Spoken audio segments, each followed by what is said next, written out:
सबसे ज़्यादा winning probability जो होती है ना मार्केट में, वो सेलर की होती है। जो 93% ट्रेडर मार्केट में अपना एफ-एन-ओ में पैसा गँवा रहे हैं ना, उन सब का पैसा ही 7% सेलर लेकर के जाते हैं। Hello everyone, welcome to my channel. आज हमारी एफ-एन-ओ सीरीज़ का 4th वीडियो है। पिछली क्लासेस में हमने फ्यूचर के बारे में पढ़ा था, फ्यूचर कॉन्ट्रैक्ट क्या होते हैं, कैसे उनमें ट्रेड हम लोग कर सकते हैं। फिर हमने ऑप्शन का कॉन्सेप्ट स्टार्ट किया था और मैंने बताया था कि ऑप्शन का जो क्लास रहेगा हमारा, वो 4 से 5 वीडियो में जाकर के कंप्लीट होगा। पिछली वीडियो में हमने ऑप्शन बाइंग को डिटेल में डिस्कस किया था। आज हम लोग ऑप्शन सेलिंग की बात करेंगे, जिनको हम मार्केट मूवर भी बोलते हैं और जो बोलते हैं ना कि सबसे ज़्यादा मोटा पैसा लगा के मार्केट में कौन बैठा है, वो होते हैं ऑप्शन सेलर। जैसा कि आपको पता है जनरली ट्रेडर जो होते हैं, स्पेशली जो रिटेल ट्रेडर होते हैं, जो कम कैपिटल के साथ मार्केट में काम करते हैं, उनका एक ही पर्सपेक्टिव होता है कि ऑप्शन बाइंग करके पैसा कमा ले। पर आपको भी पता है हर बायर के पीछे एक सेलर भी होता है। तो वो सेलर कौन है और वो कैसे पैसा कमाते हैं, यही हम लोग इस वीडियो में देखने वाले हैं। पर इसके लिए आपको वीडियो के एंड तक बने रहना पड़ेगा। एक भी स्टेप स्किप मत करना क्योंकि आज ऑप्शन सेलर की एक-एक पोल हम लोग इस वीडियो में खोल के रहेंगे। तो देखो ऑप्शन सेलिंग का सबसे पहले बात करूँ इंट्रोडक्शन की। ऑप्शन सेलिंग का मतलब है बायर को राइट सेल करना और उसके बदले में प्रीमियम रिसीव करना। बड़ा छोटा-सा कॉन्सेप्ट है इसका कि आपने किसी को राइट दे दिया कि हाँ, ये तू चीज़ ले जा, उसके बदले मुझे कुछ एडवांस देके जा और वो एडवांस आपने अपने पास रख लिया। इसके लिए ना एग्ज़ाम्पल अगर मैं बात करूँ तो जो इंश्योरेंस कंपनी होती है ना, वो इसी फंडे पर काम करती है। या ये कह लो कि जो ऑप्शन सेलिंग का फंडा है ना, वो इंश्योरेंस कंपनी से मैच करता है। क्योंकि देखो इंश्योरेंस कंपनी में क्या होता है, वो हमसे प्रीमियम लेते हैं और हमें इंश्योर करते हैं कि इन फ्यूचर हमें कभी भी ज़रूरत पड़ी तो वो हमें पैसा लौटाएँगे। अब आपको क्या लगता है कि अगर 100 लोग इंश्योरेंस करा रहे हैं, तो क्या 100 के 100 लोगों को जो प्रीमियम पे कर रहे हैं, उसकी ज़रूरत पड़ती है? नहीं। तो मोस्ट ऑफ केस में मतलब 80% केस में आप सोच सकते हो कि जो इंश्योरेंस कंपनी है, उन्होंने जो प्रीमियम लिया है, वही उनकी इनकम हो गई, वही उन्होंने उनकी अर्निंग हो गई, जो उन्होंने पैसा कमाया। सेम केस ऑप्शन सेलर का भी है कि अगर कोई एक्सीडेंट नहीं होता है मार्केट में, तो वो प्रॉफिटेबल ही रहते हैं। हर सिचुएशन में वो विन-विन प्रोबेबिलिटी के साथ रहते हैं। एक और एग्ज़ाम्पल की अगर मैं बात करूँ, इसके लिए एक और एग्ज़ाम्पल मैं आपको देती हूँ, जिससे आपको बहुत अच्छे से समझ में आ जाएगा कि ऑप्शन सेलिंग एक्चुअली कॉन्सेप्ट है क्या? इसके लिए ये मान लो कि एक बंदा है, वो एक मोबाइल की शॉप में आता है, उसको बोलता है कि मुझे 50,000 रुपए में आईफ़ोन दे देना, 7 दिन में अगर प्राइस बढ़ गई, तो मैं तुमसे इसी रेट पे ले जाऊँगा। अभी के लिए तुम ये 2,000 रुपए एडवांस रख लो। तो वो जो 2,000 रुपए है ना, वो वही है जो ऑप्शन बायर अपना प्रीमियम पे करता है सेलर को। अब 7 दिन के बाद मान लो उस आईफ़ोन की प्राइस कम हो गई, उसने 50 पे डील की थी और 45 हो गया। तो यहाँ पे वो सोचेगा कि अरे यार नहीं, ये डील तो मेरे लिए लॉस वाली है, तो चलो इस डील को कैंसल करते हैं। तो सेलर को बोलता है कि प्रीमियम अपने पास रख लो, फ़ोन मैं नहीं ले रहा।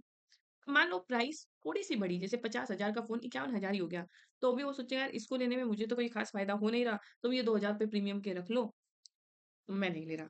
तो यहाँ पर देख रहे हो कि 2 सिचुएशन तो उस शॉपकीपर के फ़ेवर में हो गई। अगर प्राइस बढ़े ही ना तो या फिर प्राइस इतना स्लाइटली बढ़े कि बायर का लेने का मन ही ना करे कि उसको लगे यार अब तो लेके कोई फ़ायदा भी नहीं है। पर हाँ, उसको नुकसान कब होगा जब प्राइस आईफ़ोन का 60,000 हो जाए, तो फिर उस केस में उसको लॉस हो जाएगा क्योंकि उसको 50,000 का फ़ोन 60,000 में देना पड़ रहा है। तो यहाँ पे उसको 2,000 प्रीमियम तो मिल गया था, पर वो जो 10,000 रुपए एक्स्ट्रा देने पड़ रहे हैं, तो वही 8,000 का उसका लॉस है। तो ऐसी ही केस हमारी ऑप्शन सेलिंग में रहती है। जो बायर है वो सेलर को प्रीमियम पे करता है, एक फ्यूचर डेट के लिए कि इस डेट पे अगर बढ़ेगा, तो वो वहाँ पर विन-विन सिचुएशन में होगा और अगर ऐसा नहीं हुआ, तो फिर उसका लॉस है जिसे वो एक्सेप्ट कर लेता है। तो यहाँ पे जो ऑप्शन सेलर है बायर को राइट सेल करता है और प्रीमियम रिसीव करता है। अगर मैं बात करूँ ऑप्शन सेलिंग के टाइप की, तो ऑप्शन सेलिंग जो है वो 2 टाइप की होती है। हमने जैसे मैंने आपको ऑप्शन की क्लास में पहले ही बता दिया था कि हम ऑप्शंस 2 टाइप के पढ़ते हैं, कॉल ऑप्शन और पुट ऑप्शन और इनमें भी 2-2 टाइप होते हैं, call by option, put by option, call sell option, put sell option. Previous class में मैंने आपको कॉल बाय और पुट बाय का लॉजिक समझाया था। अगर आपने वो नहीं देखा है तो आप जाकर के उस वीडियो पे देख सकते हो। आज हम लोग कॉल सेल और पुट सेल के कॉन्सेप्ट को समझेंगे। सबसे पहले ना मार्केट का व्यू समझना ज़रूरी है। जो कॉल ऑप्शन सेलर होते हैं ना, जो कॉल ऑप्शन को बेच के बैठे हैं, इनको हम लोग कॉल राइटर भी बोलते हैं। आपने बहुत ज़्यादा इस वर्ड को सुना होगा शेयर मार्केट में अगर आपको थोड़ी-सी भी इसकी नॉलेज है। ऑप्शन चेन स्पेशली हम लोग देखते हैं, तो हम बोलते हैं ना, राइटर कहाँ बैठे हैं? चलो वो लेवल ढूँढते हैं। राइटर जिस लेवल पर बैठे होंगे, उसी लेवल पर हम लोग काम करेंगे। तो जो राइटर है, वो कोई और नहीं, वो सेलर होते हैं। जब कॉल ऑप्शन सेलिंग की बात करूँ, तो कॉल ऑप्शन सेलिंग में सबसे पहले तो आपको ये चीज़ दिमाग में छाप लेनी है, क्योंकि ना जो कन्फ्यूजन क्रिएट होता है, वो यहीं से क्रिएट होता है। हम ऑप्शन बाइंग और सेलिंग को मिक्स करके चलते हैं। तो आपको ऐसे याद रखना है अगर कॉल ऑप्शन बाय तब होती है जब मार्केट का व्यू अप है। अब उसके अपोजिट सेल करके बैठा है तो वो तो यही चाहेगा ना कि यहाँ से अप मार्केट जाए नहीं। इसीलिए जो कॉल ऑप्शन सेलर है उनका मार्केट को लेकर के व्यू रहता है कि मार्केट इस लेवल से ऊपर नहीं जाएगा। उसी तरह पुट ऑप्शन बायर का व्यू क्या होता है? पुट ऑप्शन बायर का व्यू होता है मार्केट यहाँ से गिरेगा। तो जो पुट ऑप्शन सेलर है वो तो यही सोच के बैठेगा ना मार्केट यहाँ से और नहीं गिरे। तो ये चीज़ आपको दिमाग में अच्छे से बिठा लेनी है कि कॉल ऑप्शन सेलर का मार्केट व्यू रहता है मार्केट इस लेवल से ऊपर नहीं जाएगा और पुट ऑप्शन सेलर का मार्केट को लेकर के व्यू रहता है कि मार्केट इस लेवल से नीचे नहीं जाएगा। अब बात करते हैं इनको फ़ायदा कब होता है? अब इनको फ़ायदा होता है अगर मार्केट साइडवेज रह जाए, ना ऊपर जाए ना नीचे जाए, इनको फ़ायदा। क्योंकि अगर आप ऑप्शन बाइंग करके बैठे हो और उसमें आपकी तरफ मूव आया नहीं तो आपका प्रीमियम धीरे-धीरे डिके हो जाएगा। वो हम लोग आगे की क्लास में पढ़ेंगे कि डिके क्या मुसीबत है, ये क्यों होता है और कितना होता है। अभी के लिए समझ लो कि जो प्रीमियम है वो धीरे-धीरे कम हो जाएगा। उसके बाद अगर मैं बात करूँ कि उन्होंने बोला था मार्केट ऊपर ना जाए कॉल ऑप्शन सेलर ने, तो अगर वहाँ से डाउन चला गया तो भी वो प्रॉफिटेबल है। उसी तरह पुट ऑप्शन सेलर के केस में मार्केट अप चला जाता है तो भी वो प्रॉफिटेबल है। और तीसरी जो पॉसिबिलिटी है कि अगर थोड़ा-सा भी उठता है ना, जैसे हमने मोबाइल वाला केस पढ़ लिया कि 50,000 का मोबाइल 51,000 का हो गया, तो भी वो सोचेगा यार क्यों 50,000 रुपए के बर्बाद किए, क्या फ़ायदा होगा मेरे को 1,000 रुपए से। तो उस केस में भी बहुत सारे लोग अपने प्रीमियम को छोड़ देते हैं। तो वहाँ पर ये चीज़ याद रखना कि अगर लिटिल अप जा रहा है कॉल ऑप्शन के केस में और अगर लिटिल डाउन जा रहा है पुट ऑप्शन के केस में, तो भी सेलर विन-विन सिचुएशन में रहता है। तो आप यहीं से सोच सकते हो जो हमने बायर के बारे में पढ़ा था कि बायर को तो फायदा तभी होगा जब मार्केट में मोमेंटम उसके फेवर में आएगा और हमने डीके की भी बात की थी वहां पे कि हर ऑप्शन की एक एक्सपायरी होती है उस एक्सपायरी की डेट तक आपके फेवर में आ जाना चाहिए मोमेंटम। अगर नहीं आया तो आपके पैसे की तो वहां पर जय रक्षी।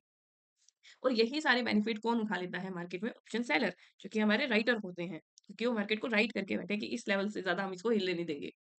ठीक है, तो ये कुछ पॉइंट हैं कि मार्केट में सेलर हमेशा क्यों जीतते हैं। पहला कि उनको टाइम डिके का बेनिफिट मिल जाता है। दूसरा जो प्रीमियम मेल्ट रह रहा है उस प्रीमियम इरोजन का उनको फायदा मिल जाता है। और तीसरा यहाँ पे प्रोबेबिलिटी बहुत है उनके पास, मतलब मल्टीपल प्रोबेबिलिटी है कि नहीं बढ़ेगा तो भी कोई दिक्कत नहीं है, हल्का सा बढ़ेगा तो भी कोई दिक्कत नहीं है, ज्यादा गिरेगा तो उनको और भी फायदा है। तो ऐसे प्रोबेबिलिटी एडवांटेज उनके पास ज्यादा रहती है। इसलिए सेलर हमेशा मार्केट में विन विन सिचुएशन में रहता है। अब अगर मैं बात करूँ सबसे इम्पोर्टेंट पार्ट की, मतलब इसको जाने बिना मैं नहीं कहूँगी कि आपको ऑप्शन सेलिंग करनी चाहिए, नहीं तो इतनी वाट तो आपके पैसे की ऑप्शन बाइंग में नहीं लगती जितनी ऑप्शन सेलिंग में लग जाएगी। तो इसके रिस्क सबसे पहले दिमाग में समझ लीजिए। देखो कुछ भी काम करो ना मार्केट में या कहीं भी, बिज़नेस का एक रूल है, आप उसके प्रोस और कॉन्स को दिमाग में बिठा के चलिए। तो ऐसे ही अगर आप ऑप्शन सेलिंग करने की सोच रहे हैं तो उसके पहले रिस्क जान लीजिए। पहला रिस्क है कि अनलिमिटेड लॉस पॉसिबल है जैसा फ्यूचर में हमने पढ़ा था। मैं आपको पे ऑफ चार्ट पर दिखाऊंगी भी कि किस तरह से अनलिमिटेड लॉस यहाँ पर हमारा पॉसिबल है। दूसरा, ऑप्शन बाइंग में मैंने बताया था कि बहुत ही कम कैपिटल से हम ऑप्शंस को बाय कर सकते हैं, पर यहाँ पे मार्जिन हमें बहुत चाहिए जैसे फ्यूचर के लिए।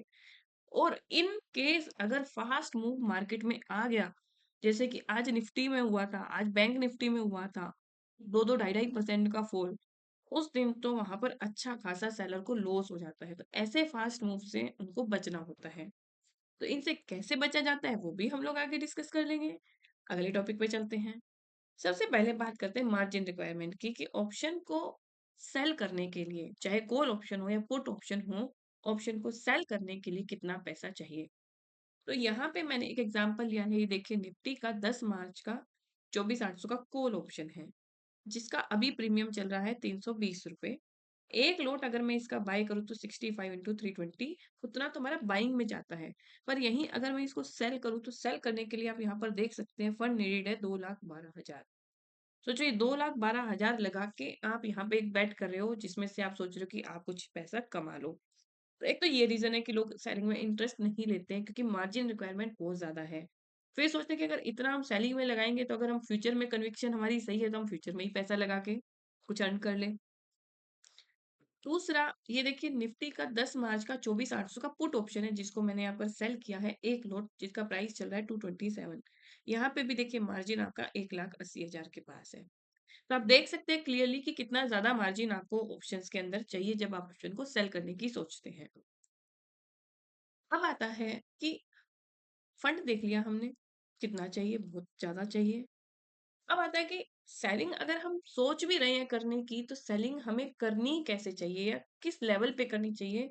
तो देखिए, ऑप्शन करो अच्छी बात है, तो ऑप्शन के लिए आपको मार्केट के टेक्निकल टर्म्स की नॉलेज भी होनी चाहिए।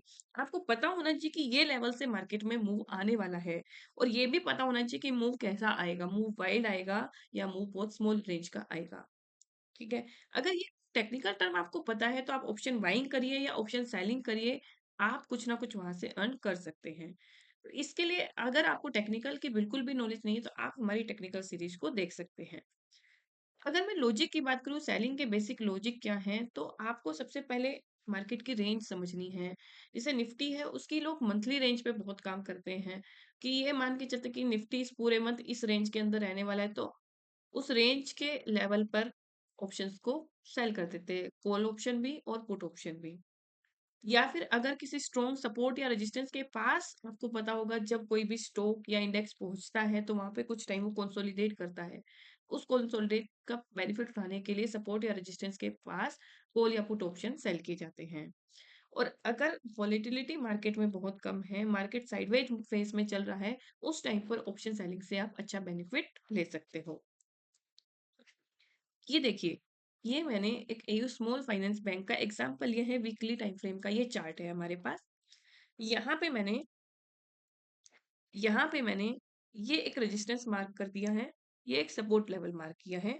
ये रेजिस्टेंस और सपोर्ट एक एग्जांपल पर्पज से है, आप इसको देख के अपनी ट्रेड या ऑप्शन सेलिंग अभी से प्लान नहीं कर लेना। ठीक है, तो ये हमारा रेजिस्टेंस है। आपको पता है रेजिस्टेंस पे हम लोग क्या करते हैं?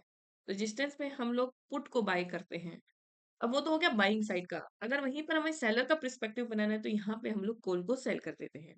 क्योंकि कॉल का प्रीमियम ऑलरेडी हाई हो चुका है, वो डिके होगा और उस डिके का पूरा बेनिफिट किसको मिल जाएगा? सेलर को। उसी तरह यहाँ पे मैंने अब एक सपोर्ट मार्क किया है। आपको भी पता है सपोर्ट पर हम लोग या तो कॉल बाय करेंगे या फिर हम लोग यहाँ पर पुट सेल करेंगे। अब देखो यहाँ से अगर फास्ट मूव आता है तो बायर को फायदा हो जाता है। पर अगर इस तरह के साइडवेज फेस में मार्केट फंस जाता है तो उस टाइम पे बायर का पूरा प्रीमियम जीरो हो जाता है। तो वो पैसा ही सेलर कमाता है। तो आप इस एग्जांपल से समझ सकते हो कि आप कब बाइंग की पोजीशन बनाते हो, कब सेलिंग की, और कौन से लेवल पर कौन से कॉल या पुट को बाय या सेल करते हैं। अब जैसे एक और एग्जांपल है आरईसी का। मैंने आपको सपोर्ट रेजिस्टेंस बता दिया कि सपोर्ट रेजिस्टेंस पे कैसे। आपने देखा होगा कई बार लोग ना दोनों साइड कॉल या पुट दोनों को ही सेल करके बैठ जाते हैं। ऐसा कब होता है? जब वो ये देख लेते हैं कि कोई भी स्टॉक या इंडेक्स एक रेंज में फंसा हुआ है और अभी उस रेंज के बिल्कुल बीचों बीच है। जैसे आरईसी लिमिटेड का डेली चार्ट है जिसमें ये एक रेजिस्टेंस है हमारा ऊपर की तरफ, ये एक सपोर्ट है हमारा नीचे की तरफ, और अभी बिल्कुल बीचों बीच यहाँ से एक रेंज पर आ गया। इस रेंज के बीचों बीच आरईसी का स्टॉक आ गया है। अब देखो क्या पॉसिबल होगा, वो धीरे धीरे धीरे करके ऊपर जाए या कैसे भी ऊपर जाए, वहां जाके उसको गिरना है। गिर के फिर वो नीचे आया, मान लो यहाँ से नीचे भी जा रहा है तो इधर से फिर एक बार उठ जाएगा, पर रहेगा तो इस रेंज के बीच में। तो यहाँ पर क्या करते हैं जनरली कि यहाँ पर एक कॉल ऑप्शन रेजिस्टेंस पे आप सेल कर दीजिए, सपोर्ट पे आप एक पुट ऑप्शन को सेल कर दीजिए, और इन दोनों के ही प्रीमियम डिके का आप प्रॉफिट यहाँ पर ले सकते हो। तो इस तरह से टेक्निकल टर्म को देखते हुए ही ऑप्शन और फ्यूचर में ट्रेड को प्लान किया जाता है। अगर आपको ये लगता है कि बिना टेक्निकल सीखे ही सीधा एफएनओ में काम करें तो सही रहेगा, बिल्कुल भी नहीं। आपको ये तो पता होना चाहिए ना चार्ट में जो प्राइस की मूवमेंट है, कहाँ से कहाँ या कौन से लेवल तक पॉसिबल है, तभी तो आप उसमें ट्रेड प्लान करोगे। अगर मैं यहाँ पे कॉल और पुट दोनों सेल करने की सोच रही हूँ तो मेरा लॉजिक तो है कि भाई अभी बिल्कुल बीचों बीच है सपोर्ट रेजिस्टेंस के, यहाँ से भी घूमता-घूमता ऊपर गया तो नीचे आ जाएगा, यहाँ से भी घूमता-घूमता नीचे गया फिर ऊपर आएगा, और एट लास्ट रहेगा इस रेंज के बीच में, मुझे मेरा प्रीमियम मिल गया। अब आती है बिगेस्ट मिस्टेक जो बिगिनर करते हैं ऑप्शन सेलिंग के केस में। नेकेड बाइंग करो, आपको पता है आपने जो प्रीमियम पे किया वही जीरो होगा, पर नेकेड सेलिंग करो और आपके फेवर में मार्केट नहीं रहा तो बहुत अच्छी वोट लगेगी, अच्छा खासा लॉस आपको वहां पर देखने को मिलेगा। तो इसलिए आपको कभी भी ऑप्शन सेलिंग में नेक्ड पोजीशन नहीं बनानी है। हेजिंग नहीं करके चलते। हेजिंग क्या है वो हम लोग आगे की क्लास में डिस्कस करेंगे, अभी के लिए इसको मैं एक सीक्रेट बना के रख देती हूँ। न्यूज़ टाइम पे सेलिंग करना, जैसे अभी ये न्यूज़ टाइम में तो चल रहा है, डेली वॉर की सिचुएशन में आज ये हुआ वो हुआ और उसकी वजह से मार्केट इतने बड़े बड़े रिएक्शन दे रहा है, 3% डाउन, 2% डाउन, आप खुद ही देख सकते हो। तो ऐसे टाइम पे सेलर कैसे पैसा कमा लेगा, उसका तो लॉस ही होगा। या फिर एक्सपायरी पे गैम्बल करते हैं। लोग सोचते हैं एक्सपायरी पे कोई मूव नहीं आएगा, चलो सेल करके बैठ जाते हैं, एक्सपायरी है आज तो प्रीमियम जीरो होने वाले हैं, पर उसी केस में एक्सपायरी पे सबसे ज़्यादा मूव भी देखने को मिलते हैं मार्केट में। तो अगर ये मिस्टेक आप ना करो तो आप ऑप्शन सेलिंग में ट्रेड कर सकते हो। थोड़ा प्रैक्टिकल नॉलेज हो जाए इसकी। सबसे पहले मैं आपको एक चार्ट दिखाती हूँ अंबर एंटरप्राइज का। ये अंबर एंटरप्राइज का चार्ट है जो कि अपने रेजिस्टेंस एरिया पे आया हुआ है ऑलरेडी। अगर आपने यहाँ पे पुट खरीदा हुआ इस लेवल पर कि यहाँ से आएगा और मैं पुट खरीद लूँ, तो आप देखो इस लेवल के पास आने के बाद कितने दिन इसने कंसोलिडेट किया है। यहाँ पर देखिए का 24 फरवरी को स्टॉक ने इस लेवल को टच किया था। उसके बाद 6 मार्च तक यहाँ पे साइडवेज मूवमेंट रहा। उस केस में अगर आपने आप पुट ऑप्शन बाय कर रखा है तो आप देख सकते हैं उसकी बैक टेस्टिंग करके कि यहाँ पे प्रीमियम मेल्ट हुआ था अंबर एंटरप्राइज का। आज चूंकि मार्केट में मूव आया है अच्छा खासा, तो यहाँ पे कुछ फायदा हुआ है। पर प्रीमियम ही ऑलरेडी इतना मेल्ट हो जाता है कि हम लोग उस लॉस को नहीं झेल पाते और हम ट्रेड पे उस लॉस को बुक कर लेते हैं। और हाँ, रही बात ऑप्शन सेलर की, तब ये देखिए एक अच्छा रेजिस्टेंस है, ये बड़े टाइम फ्रेम का रेजिस्टेंस है। यहाँ पे अगर कोई सेल करके बैठा है कॉल ऑप्शन को, तो अब ये देखिए कि कितने दिन यहाँ साइडवेज रहा, उसको क्या फर्क पड़ा, मार्केट मूव ही ना कर रहा है या एम्बर एंटरप्राइज में नीचे की तरफ कोई मूव ही नहीं आ रहा। वो जो बायर का प्रीमियम मेल्ट हुआ था उसी का तो फायदा उस सेलर को मिल गया। और आज देखिए उसके फेवर में भी सिचुएशन आई, ऑप्शन का तो प्रीमियम जो है कॉल ऑप्शन का कितना ज्यादा डिके हुआ है। तो इस तरह से यहाँ पे कॉल सेलर ने पैसा कमाया। जितना पैसा पुट बायर का नहीं बना होगा इस स्पेस में, जितना कॉल सेलर ने इसमें अपना पैसा बनाया है। तो ये देखिए इस तरह से टेक्निकल लेवल को समझ के ही आप ऑप्शन में ट्रेड कर सकते हैं। अब देखिए वो वाले कॉन्सेप्ट को देखते हैं, जैसे मैंने बताया था कि यहाँ पे आपका प्रॉफिट लिमिटेड हो जाता है और लॉस अनलिमिटेड, उसको समझते हैं कैसे।